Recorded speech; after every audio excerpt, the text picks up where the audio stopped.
घर आया बयान। जिला टांग से शुमाल की तरफ तकरीबन 55 किलोमीटर दूर एक पहाड़ी इलाका, जहां पर गैस इतनी वाफिर मिकदार में पाई जाती है कि वह मुसलसल सतह ज़मीन से बाहर आ रही है और इस पे आग जल रही है। और यही नहीं बल्कि अगर आसपास कोई भी जगह आप खोदेंगे वहीं से आग के शोले निकलना शुरू हो जाते हैं। इस जगह तक रसाई का रास्ता और ये आग और ये गैस कब से निकल रही है, ये सब कुछ जानने के लिए मैंने और याया खान ने प्लान किया। और याया खान को मैंने बताया आप डेरा इस्माइल खान आ जाएं, यहाँ से हम साथ में चले जाएंगे। बट सीन दूसरा होगा, उनको बनू से दूसरी गाड़ी मिल गई तो वो अब सीधा पहुंच गए हैं गुली माफ। ऑलरेडी वो पहुंचे हैं, मेरा वेट कर रहे हैं। तो फिर मैं डेरा इस्माइल खान से अपनी गाड़ी में आके मैंने कहा टांग तक गाड़ी में जाता हूँ, क्योंकि फिर जितना जल्दी हो सकता है मैं पहुंच जाऊँगा। फिर टांग पहुंच के मैं गाड़ी वहीं पे डरा दूँगा, कज़न से बाइक उठा के फिर याया की तरफ चला जाऊँगा और वहाँ से फिर हम बाइक के साथ में उस जगह पर जाएँगे। तो टांग पहुँच मैंने बाइक उठाई और फ़ोन आया, बाइक को पिक करके गुली माम से हम निकल गए।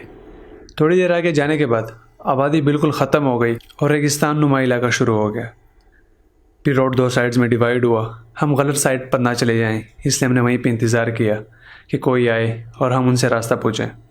फिर एक मोटरसाइकिल सवार आया, उससे हमने पूछा तो उन्होंने बताया जनाब थोड़ा आगे जाएंगे एक गांव आएगा, वहीं से आपको सारी इन्फॉर्मेशन मिल जाएगी। ये गांव पश्तूनों का था और जब ये पश्तूनों का नाम सुने तो पश्तूनों की 3 खूबियाँ अपने जहन में नोट कर लें: मेहमान नवाजी, मेहमान नवाजी और मेहमान नवाजी।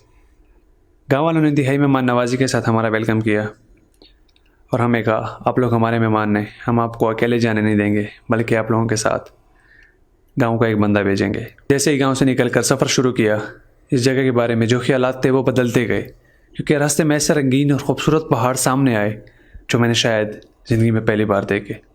और रोड की हालत ऐसे लग रहा था कि यहाँ सदियों से कोई हुकूमत ने तरक्याती काम किया ही नहीं है। अंग्रेज़ दौर का ये रोड जो कि बिल्कुल टूटा हुआ था। जैसे आगे जाते गए रास्ता ख़राब होता गया। एक मकाम ऐसा आया जहाँ से आगे बाइक जाने का कोई चांस ही नहीं था। हम वहीं बाइक से उतर गए।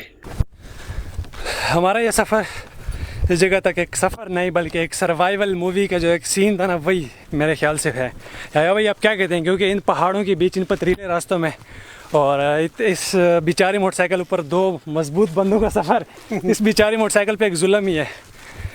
रास्ता बहुत ज़्यादा ख़राब है। ये हैं हमारे गाइड जो कि रास्ते से उनके लिए मेहमान नवाजी की मिसाल आप सोच भी नहीं सकते, इतनी मेहमान नवाजी होगी इस इलाके में।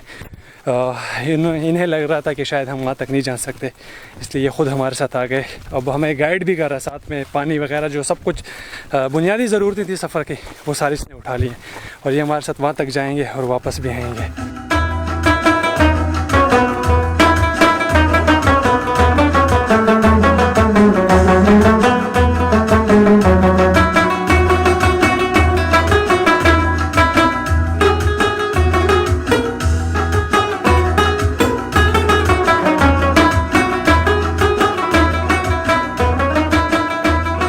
हमारे गाइड वकील भाई के मुताबिक यहाँ से पैदल ट्रैक 5-6 किलोमीटर है, तकरीबन 1 घंटा लग जाएगा।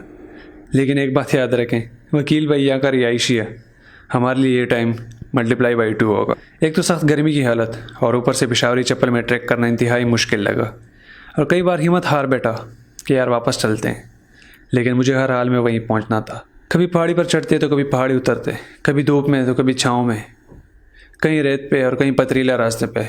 किसी भी तरीके से अल्लाह के शुक्र से हम अपनी मंजिल पर पहुंच गए। This is unbelievable. मुझे यकीन नहीं आ रहा कि मैं अपनी आंखों से ये जगह देख रहा हूँ। मैंने एक वीडियो में देखा था बट अभी नहीं, अपनी आंखों से देख रहा हूँ। I can't believe. पता नहीं इस पहाड़ी पे आग लगी हुई है या ज़मीन से गैस निकल रही है या इन पत्थरों पे आग लगी हुई है, बट मुझे लग रहा है यहाँ पे गैस ही है। या भाई आप क्या कहते हैं इस बारे में, ये गैस है या पत्थर पे आग लगी हुई है? मेरे भाई ये प्रेशर है।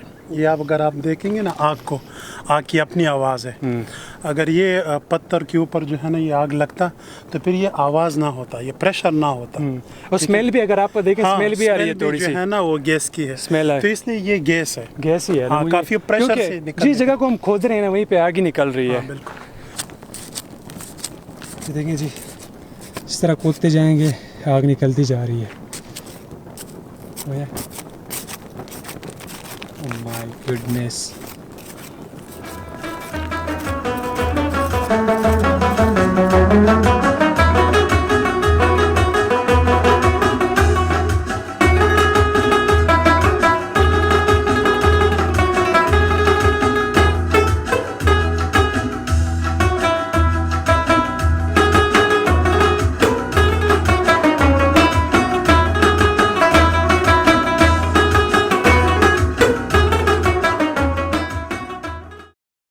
वकील भाई के मुताबिक यहाँ गैस पिछले 60 सालों से निकल रही है और इसी अफसोस के साथ हमने अपने वापसी का रास्ता इख्तियार किया कि हमारे मुल्क में इतने रिसोर्सेज होने के बावजूद भी इनसे कोई फ़ायदा नहीं उठाया जा रहा।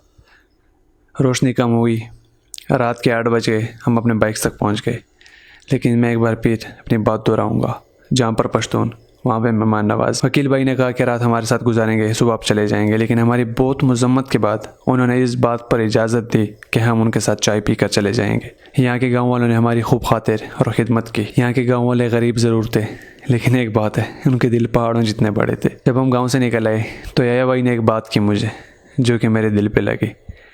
याया भाई ने कहा कि जमशेद, दुनिया हम जैसों की वजह से कायम नहीं है, बल्कि दुनिया इन अच्छे लोगों की वजह से कायम है।